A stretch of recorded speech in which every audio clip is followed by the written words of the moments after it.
Hello friends, मैं सिर्फ doctor अभिषेक महेश्वरी। आज की इस वीडियो में हम डिस्कस करेंगे number one, what is the concept of duration. Number two, how to calculate the duration. And number three, what are the properties of the duration. So let's start.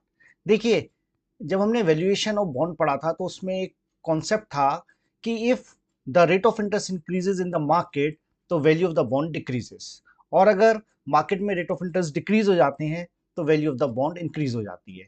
यानी एक interest rate risk ऐसा है जो हमेशा bond के साथ जुड़ा रहेगा, चाहे गवर्नमेंट बॉन्ड हो या प्राइवेट बॉन्ड्स हो। तो उस इंटरेस्ट रेट रिस्क से कैसे बचा जाए, उसका आंसर कौन देता है? बॉन्ड ड्यूरेशन देती है। तो let's start. The concept of duration was introduced by Canadian economist Frederick Macaulay in 1938 and it is called Macaulay's duration, इसको कहा जाता है। Duration measures the time structure of a bond and the bond interest rate risk. तो ये जो है ये bond के इंटरेस्ट रेट रिस्क को मेजर करता है। It measures the average time taken for all interest coupons and the principal to be recovered. Duration हमें इस बात का आंसर देता है कि ऑन एन एवरेज कितने टाइम पीरियड में हमें हमारे सारे इंटरेस्ट और प्रिंसिपल्स रिकवर हो जाएंगे। या सिंपल टर्म्स में आप ये भी कह सकते हैं कि ये एक तरह का पे बैक पीरियड है जो हमें ये बताता है कि हमने जो इन्वेस्टमेंट किया था बॉन्ड को परचेज करने में वो कितने समय में हमें रिकवर हो जाएगा, या ये इसका ब्रेक इवन पॉइंट कह सकते हैं आप। Duration is express in number of years. इसका जो आंसर आता है वो हमेशा नंबर ऑफ ईयर्स के अंदर आता है। And longer duration represents higher interest rate sensitivity, means higher risk. It means जैसे for example they are two bonds, एक बॉन्ड है 5 ईयर्स की लाइफ का, एक है 10 ईयर्स की लाइफ का। तो डेफिनेटली जो 10 ईयर्स की लाइफ का जो बॉन्ड होगा उसकी ड्यूरेशन भी ज़्यादा होगी और उसका रिस्क भी ज़्यादा होगा। क्यों? क्योंकि 10 ईयर्स में बॉन्ड मार्केट के अंदर इंटरेस्ट रेट में चेंज होने के चांसेस ज़्यादा हैं, वॉलेटिलिटी के चांसेस ज़्यादा होते हैं। अब इसको हम एक न्यूमेरिकल से हम समझते हैं कि suppose a ₹100 par value bond having coupon rate 10% per annum and 5 years to maturity. Its yield to maturity is 14%. Calculate the duration of the bond. यानी एक ₹100 का बॉन्ड है जिसपे कूपन रेट 10% है, यानी हर साल आपको ₹10 का इंटरेस्ट मिलेगा। 5 ईयर की लाइफ है और मार्केट में जो इस समय रेट ऑफ इंटरेस्ट चल रहे हैं वो चल रहे हैं 14%। तो how to calculate the duration of the bond?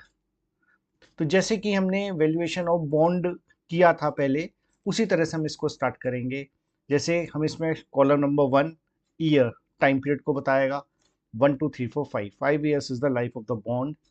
Cash flow is, in the first year हमें ₹10 मिलेंगे as interest, in the second year ₹10 as interest, third year में ₹10, फोर्थ ईयर में ₹10, और फिफ्थ ईयर में हमें ₹110 मिलेंगे। ₹100 for the principal plus ₹10 as the interest, total 110। फिर हम इसको प्रेजेंट वैल्यू फैक्टर 14% पे, क्योंकि मार्केट ईल्ड 14% है तो 14% पे हम इसको डिस्काउंट करेंगे। तो 14% की जो प्रेजेंट वैल्यू फैक्टर्स हैं आप टेबल में से भी देख सकते हैं या कैलकुलेटर से भी कैलकुलेट कर सकते हैं। 1 divided by 1 plus 0.14 to the power n। तो इस तरह से आपको ये प्रेजेंट वैल्यू फैक्टर्स मिल जाएंगे। Then we will multiply cash flow with the present value factors like 10 into 0.877, 8.77, 10 into 0.769, 7.69. In this way, we will multiply all the cash flow into PV factor and then we will add them. So this will be the value of the bond. तो यहाँ का काम तो हमने पहले भी किया हुआ है कि वैल्यूएशन ऑफ बॉन्ड कैसे निकालते हैं। अब हम इससे आगे चलते हैं कि ड्यूरेशन कैसे निकालेंगे। उसके लिए हम एक कॉलम और ऐड कर देंगे इसमें, दैट इज टी, यानी column number 1 time period multiply by column number 4 cash flow into PV. यानी 1 into 8.77 is 8.77, 2 multiply by 7.69 is 15.38, 3 multiply by 6.75 20.25, 4 multiplied by 5.92 is 23.68, and 5 multiplied by 57.09 285.45. Then we add that, तो it comes to 353.53। और duration निकालने का जो formula होता है वो होता है this, 353.53 divide by value of the bond 86.22। So duration of the bond is 4.10 years. जैसे मैंने आपको बताया भी था कि ड्यूरेशन का आंसर हमेशा ईयर्स में आता है। अब बात आती है कि ये 4.10 ईयर हमें क्या बता रहा है। ये 4.10 ईयर हमें ये बता रहा है कि अगर हम इस बॉन्ड को, ये 5 ईयर वाले बॉन्ड को अगर हम मिनिमम 4.10 ईयर्स तक अपने पास रखते हैं तो हमारा इंटरेस्ट रेट रिस्क अवॉइड हो जाएगा, या कह सकते हैं हम अपने इंटरेस्ट रेट रिस्क को खत्म कर सकते हैं।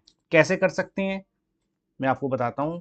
जैसे मान लो, जैसे हमने यहाँ पे देखा कि मार्केट यील्ड 14% हो गई है, कूपन रेट 10% है, तो बिकॉज मार्केट में रेट ऑफ इंटरेस्ट इंक्रीज हो गए तो उससे हमारे बॉन्ड की वैल्यू कम हो गई, क्या हो गई है 86.22।